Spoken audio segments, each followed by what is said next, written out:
So for our January issue, we have this theme of if there's like one thing you want to go right to get your year started off right on January 1, what would it, if you could like just pick it and say, you know what, I'm gonna roll the dice. This thing's gonna start good for it. This is what we're gonna do right in 2024.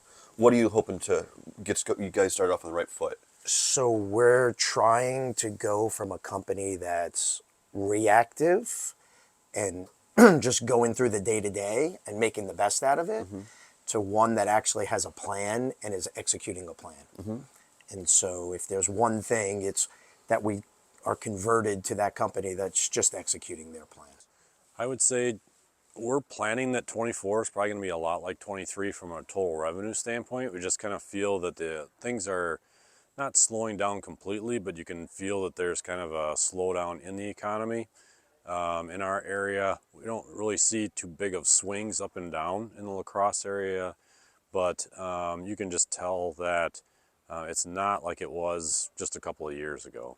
So we're planning for a similar year, but one good thing that we found out from the way that we did things in the spring was some efficiencies that we've gained. So we did learn some things. If there's one thing you could do in 2024 to get the year started off right, or like maybe a goal or something that you know that is going to be important for your success in 2024, if you could just like name one, what would come to top of mind?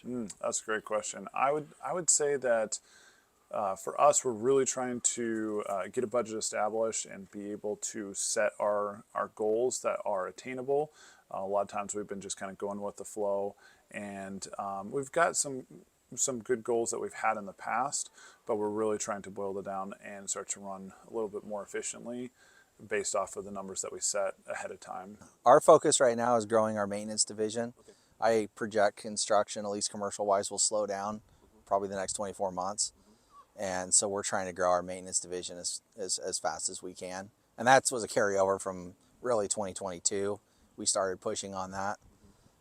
So that's probably what I would say is if we could get our maintenance division to grow like we want it to, we'd be happy. Anything top of mind for you on like something that you hope can just start off strong in January?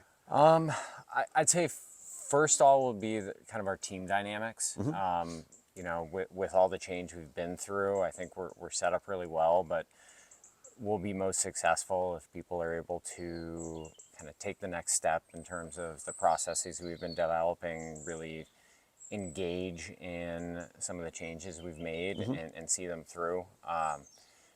You know, going through all that this year, we had a lot of figuring out to do. Now we think we know what it should look like, but it's going to be a next step to actually put all of that into action. Is there one thing that you're really hoping that you could point to and say, if we can get this going right off the bat, 2024 is going to be a good year? I think it's being able to control our growth right now. Like I said, we thought we really were thinking outside the box. Things have exploded on us. I think it's time now to kind of reel it in, kind of get everybody in their key positions, because as you grow, your organizational chart switches. With us, we run two different types of businesses. We have our summer book of business, which is 45 different skill sets: crossing, landscaping, fencing, building decks, paving, all the things, hardscapes, softscapes. And then the wintertime we do, snow and ice management. And we do mostly commercial work. We're probably going to be about $5 million each. And so I think it's time that we've got to really look at maybe hiring somebody to run the summer book and somebody to run the winter book. It's almost at that point where it's just too much with the same management team to run it all. So I think the organizational change, and that's what I'm looking at to continue working with the ACEs, is figure out, okay, now what's next to get to 15 or 20 million. I think, I've made my money. This is all about just to see how far I can take it at this point. And, it's fun to win.